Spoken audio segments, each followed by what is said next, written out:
Under the mayor's report, we have tonight the presentation by the Westmont High School Changemakers program.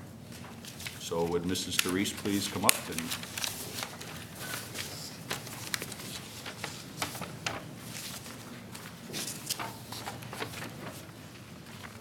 Thank you for coming tonight. Thank you, everybody, for inviting us. It's a pleasure to be here, and it's an honor to introduce you to our students, our Changemaker students.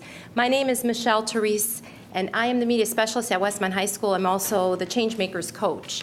Changemakers is a new course offering at the high school that allows our students who have a special passion, it provides them with the time to really explore and research that passion and makes some changes in the community.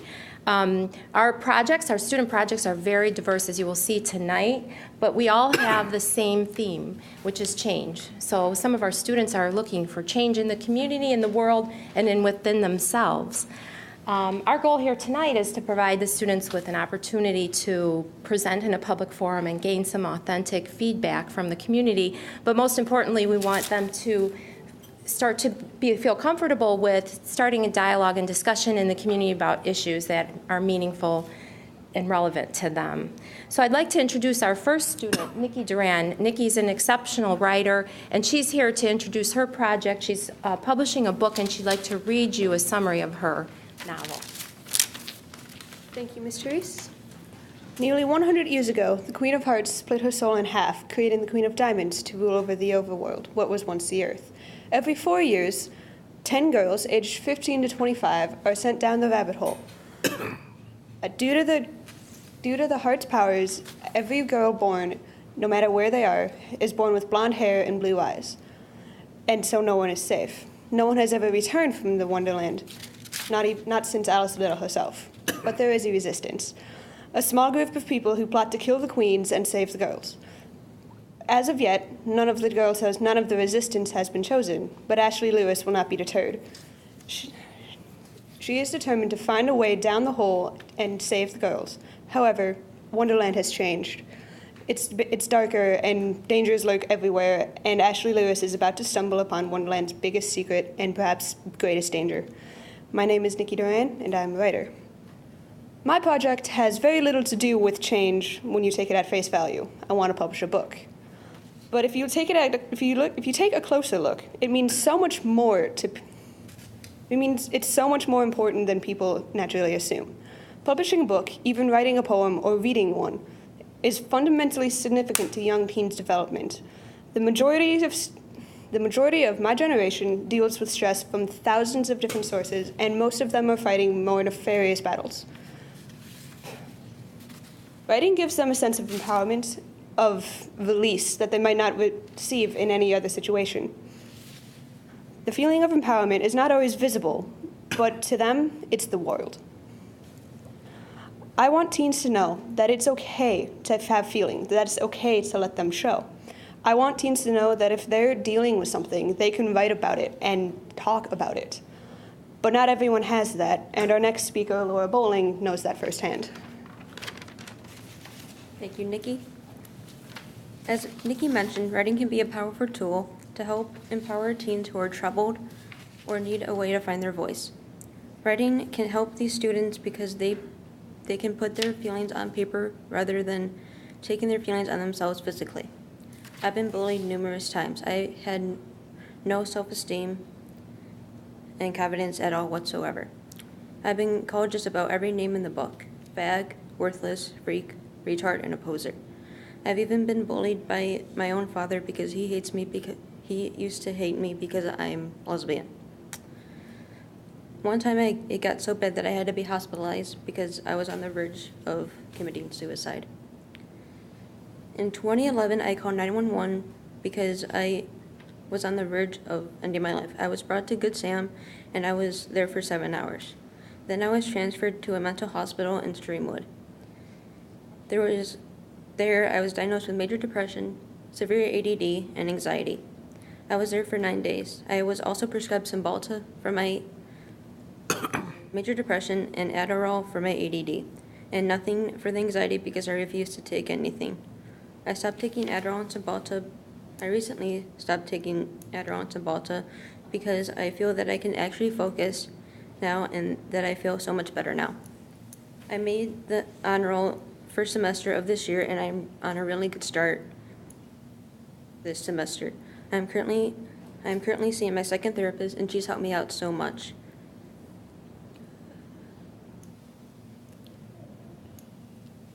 And now my dad respects me for who I am and apologizes and we are pretty close. Victims of bullying feel unloved and unwanted, which can make them vulnerable targets for abuse. Bullying can be verbal, physical, and emotional. Bullying happens online, in schools, basically anywhere and everywhere. My goal for my project is to stop bullying in schools and in society, to raise awareness about suicide due to bullying by working with anti-bullying groups at my school. There are other forms of bullying that are more serious and violent, including crimes against women. Heather Blaney is studying human trafficking. Human trafficking is a type of bullying because many victims are treated horribly and are forced into doing things such as drugs and selling themselves on the streets. Hello, my name is Heather Blaney, and I am a sophomore at Westmont High School. The goal of my project is to raise awareness about human trafficking. I will accomplish this by organizing a conference at the Westmont Public Library on May 8, 2014. Human trafficking is an organized criminal activity in which human beings are treated as possessions, to be controlled and exploited. And like victims of bullying, they not only suffer physically, but also psychologically. They feel unnoticed, unloved, and they lose hope of escaping the slave trade. It breaks my heart that the average age of these victims is 11 to 14. The reason for why I chose this issue for my project was motivated by my Christian beliefs. When I first learned about the brutal reality of human trafficking, I felt that God was calling me to make a difference in the world by raising awareness about human trafficking. I hope to educate my local community and call them to action to end this modern-day slavery. Furthermore, I want to give a brief overview of the extent of this problem. Globally, there are 30 million people around the world enslaved. In the U.S., there are about 59,644 people enslaved.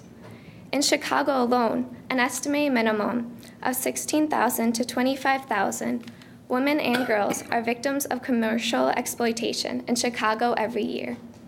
Please keep in mind that Chicago is only about 35 minutes away from Westmont. I'd like to add that there are many misconceptions about human trafficking.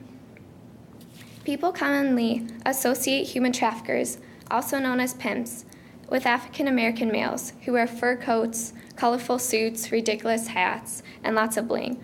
However, in reality, human traffickers often try to look as normal as possible in order to trick people into the industry, often by promising them a chance for a better life. It's wrong to stereotype all pimps as African Americans, and Maya Burrell, who is our next speaker, will go into further detail about the cruelty of racism. Thank you, Heather. Growing up, racism never made sense to me. My dad's half black, half white. My mom's West Indian. My dad's boss was Italian, and some of my mom's best friends in high school were Indian. When I got to high school, I noticed that no one talked about racism. People seemed to run from the discussion. The goal of my project is to start conversations about race in my school. I plan on making a series of videos. The first one will be just teens talking, the second one, adults talking about racism, and the last one will have teens and adults talking about racism together. The reason I want to do this is because for years, people have been afraid of differences among others, differences that they are unable to change. The world would be a much better place if humans would realize that we are 99% alike. Racism can be depicted in many ways. The Aspen Institute Roundtable on Community Change wrote an article called Structural Racism and Community Building. In the article, they said that youth of color appeared in crime news 52% of the time. Youth that are white appeared in crime news only 35% of the time. Katie Charlton will further detail the problems in the media. Thank you, Maya. I'd like to present a hypothetical situation to start.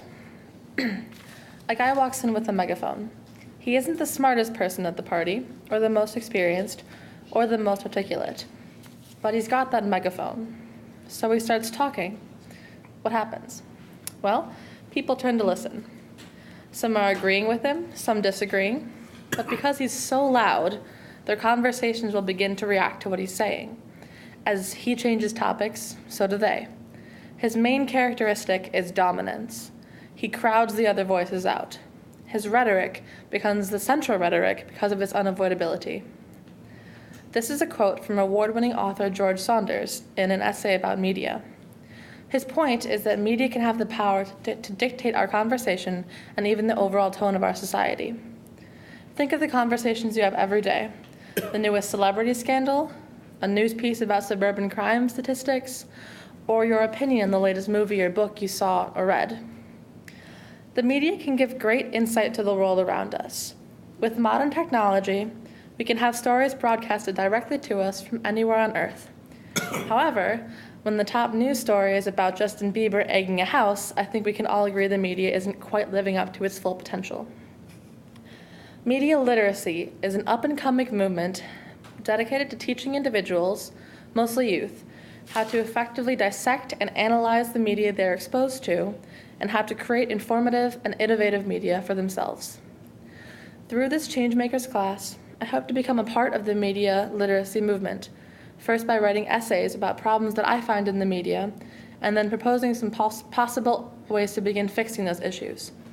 Some of the topics I plan to cover are the lack of international coverage in media, and the way media affects youth and their relationships. Like my classmates, my work is about empowerment. For everyone, especially for youth, it is important to have control over the information they receive, and media literacy is dedicated to exactly that. Thank you for your time. And I just wanted to say thank you to everyone for letting us come tonight. I hope you were as inspired as I have been working with these students. And Mrs. Therese, this is Westmont High School at its best. It absolutely is. Thank you. I am just so proud of every one of those students, wise, so wise beyond their years, and it just speaks very highly of Westmont High School and just the caliber of the kids in our community. And thank you for doing this program. And thank you so much. I'm thank honored. you Thank to you. all of you.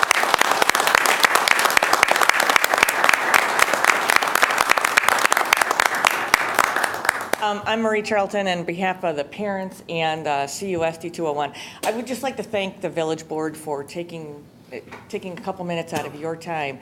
The Changemakers class is a brand new class in our district, and it's kind of groundbreaking. And Ms. Therese is working on it. And part of the project is to make change, and the way they have to do it is to speak in public. So I would like to really thank you very much for giving these students an opportunity to speak, and again, thank you for your participation and letting us be here. Thank And you. they can watch themselves on YouTube or Channel 6 or 199 if you have AT&T. And that's positive media Yes. coverage. I'd also like to have a progress report in a few months on how it's going. Yeah, really. Great. You know, another thing too, the part of the Changemakers is as these kids are students, as seniors, they can add these to their resumes when they're looking for college transcripts, and it's something a little different that might set them apart.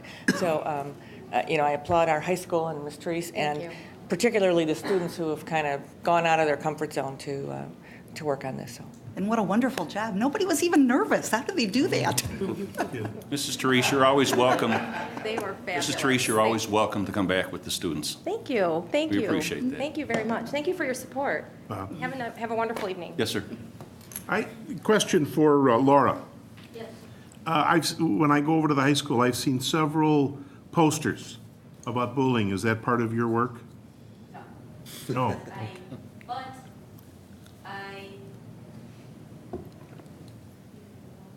I am involved. You just started. She just joined this class this Okay. semester, so she's only had about a week and a half with us, so she hasn't gotten a chance to start yet. But Okay. she will. But keep that up. That's important. It's great. Yeah, all of you. Unbelievable. Thank you very much for coming tonight.